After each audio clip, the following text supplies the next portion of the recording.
안녕하십니까. 굳이 알 필요는 없지만 알려주려는 이상건입니다. 오늘의 주제는 한국의 더빙의 암흑기와 제도약이라는 주제입니다.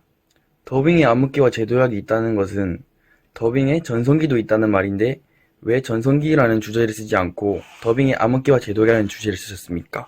좋은 질문입니다. 저희가 어렸을 때 이누야샤, 달빛천사, 개구리중사, 캐로로 같은 작품들을 봐왔기 때문에 굳이 알려드릴 필요가 없다고 판단을 했기에 제외를 했습니다. 그럼 이제 본론으로 시작을 하겠습니다.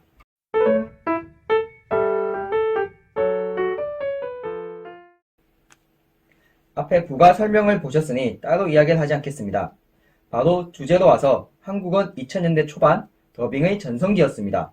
그러나 2010년 돌연히 암흑기로 들어왔는데 2010년 초반 애니맥스에서 방영한 중2병이라도 사랑하고 싶어를 끝으로 더 이상의 더빙이 나오지 않았고 그 이후로 아동용 애니메이션만 더빙을 하면서 어린 시청자층을 얻었지만 기존 10년 동안의 더빙을 봐온 청소년 그리고 어른층이 배제가 되었습니다. 이러한 문제가 일어난 이유를 조사했고 저는 세 가지의 이유로 정리를 했습니다.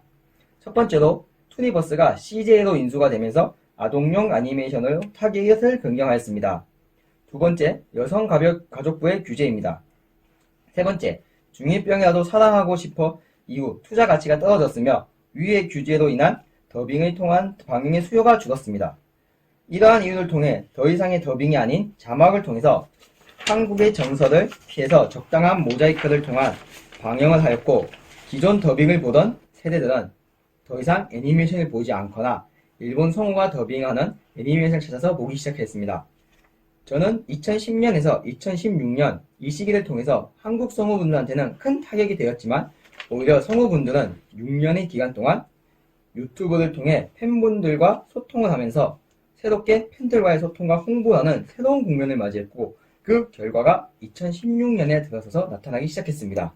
그럼 혹시 그 유튜버 중에 대표적인 사람 세 분 정도 얘기할 수 있을까요? 네, 그 대표적인 성우분들로서는 홍시우 성우님, 김혜성 성우님, 그리고 이용신 성우님이 있겠습니다.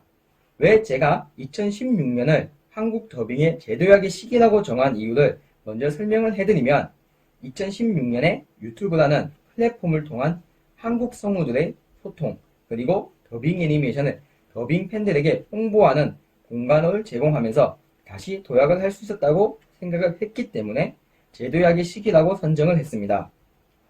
그럼 어떻게 한국이 다시 제도약을 했는지를 조사하고 정리를 해서 5가지의 사건으로 정리를 했습니다. 첫 번째, 2016년 오버워치 게임 더빙으로 인해서 성우들에 대한 화제성. 두 번째, 2016년 미라지 엔터테인먼트의 원펀맨 더빙. 세 번째, 2017년 너의 이름은 연예인 더빙 사건을 통한 성우들에 대한 인식 재조명. 2017년 애니플러스 캐모노 프렌즈의 더빙. 마지막으로 2017년 미라지 엔터테인먼트의 4월은 너의 거짓말 더빙이 있습니다.